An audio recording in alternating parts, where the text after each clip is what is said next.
my view is actually this is a Democratic strategy.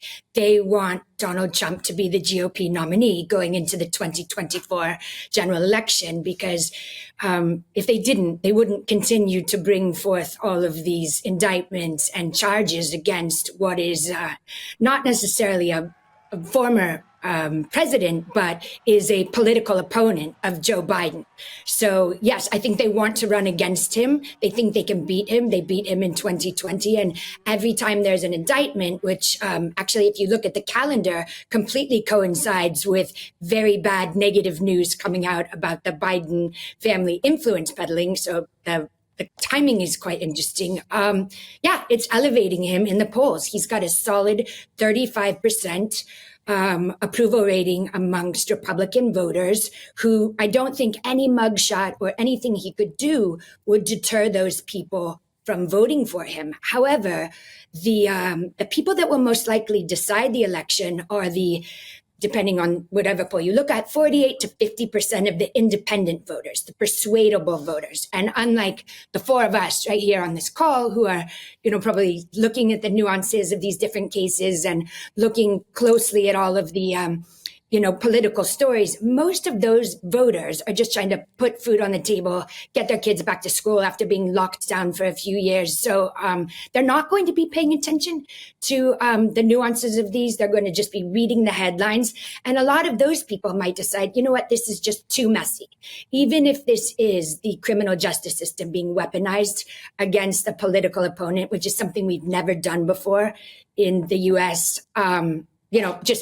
I don't want to deal with this. And 70% of Americans do not want to see either Joe Biden or President Donald Trump run again. They do not want to see that rematch. So hopefully we can move on. But two things can be true at the same time. You cannot necessarily want Donald Trump to be the GOP nominee and still say this is, whether you want to use the word two-tier justice system or inconsistent way in which some of these indictments are being brought against him.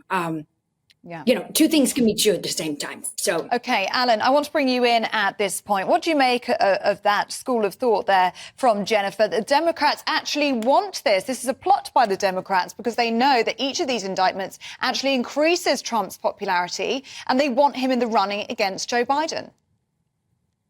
No, I don't think there's a plot. There's no plot by the Democrats. And I would comment on Jennifer's accusation that there's a weaponizing of the justice system by pointing out that she's right in one case, the New York business case brought for tax fraud. I think that's politically motivated, the Alvin Bragg case.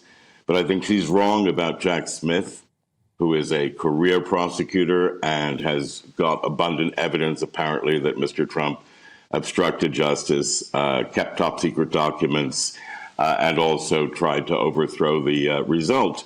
And I think the proof of that is that Mike Pence, Mr. Trump's vice president, will be the star witness at the trial against Mr. Trump. So it's not a Democratic plot. Having said that, I think I agree with Jennifer. Most Americans, 60, 70%, don't want either Trump or Biden to be the candidates. I am one of them. I think, even though I think Biden has done some good things, I don't want Biden at the age of 81, 82, 83 to be the U.S. president. But in America, we're stuck with the system where there's a practice. If the president wants to run again, the party lets him. So Biden will be the candidate. With Trump, I see he's defeating DeSantis and all the others. So it looks to me like Trump will be the Republican candidate.